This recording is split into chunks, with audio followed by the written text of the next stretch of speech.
Hi guys, briefly about focusing and how we use focusing. One of the things that we want to be doing is getting our clients into their body so they are feeling. And we don't necessarily, certainly in the early stages, particularly want to ask clients what it is they feel. Or how do you feel about that, which is the common question in counselling. We want to ask a client, what do you notice happening in your body now? What do you notice happening in your body now?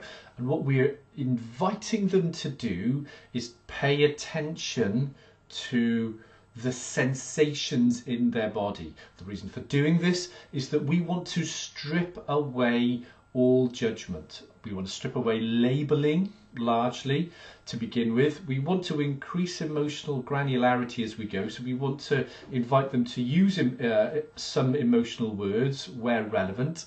But to begin with, we just want to get people feeling.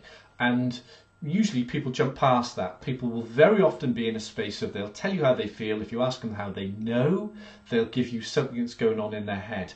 Even more common than that is people will give you a mental interpretation of a feeling. So if you are asking somebody if they know what emotions were present in the body, they may well say something like, I was disrespected.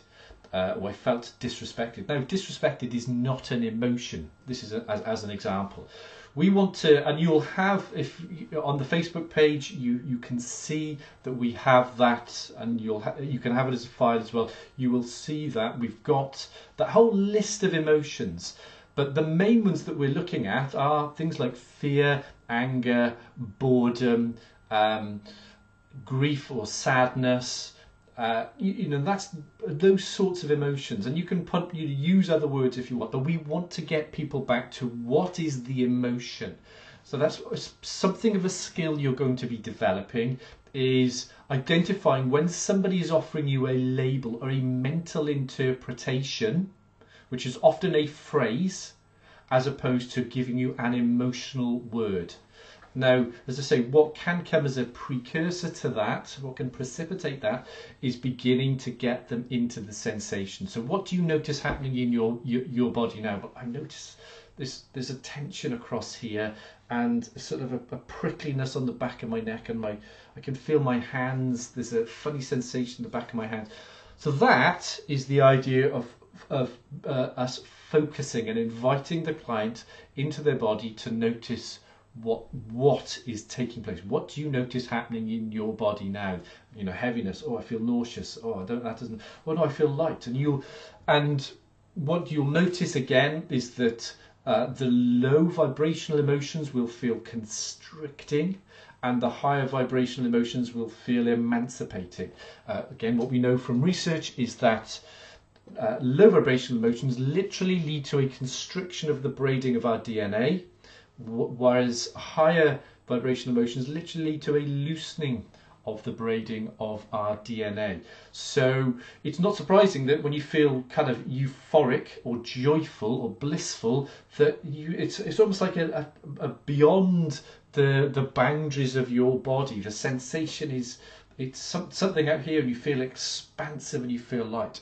Conversely, when your body experiences fear or hurt or anger, there is a constriction, a constricting feeling.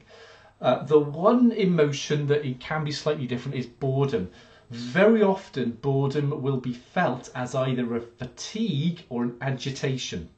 So boredom, it's not always as easy. So it's almost like boredom is just a symptom. And for people that are suffering from fatigue-based conditions, the fatigue they experience will be enormous. So a small amount of boredom can lead to an enormous amount of fatigue for somebody that suffers from a medically unexplained invisible illness of fatigue or pain. But fundamentally, those are the differences. So when it comes to focusing, this is what we're doing. So when we attach the vocalizing technique with that, we invite somebody to articulate something, to verbalize something, and then we say, what do you notice happening in your body? They may say, oh God, yeah, I feel a heaviness and I feel actually a bit sick when I say that. Or they may say, oh, I feel light and that feels great. And of course, what we know is if they're saying, oh, that feels light and I feel great, that is much more aligned with true self. Negative feelings are we're moving away from true self. Good feelings we're in alignment with true self. Okay.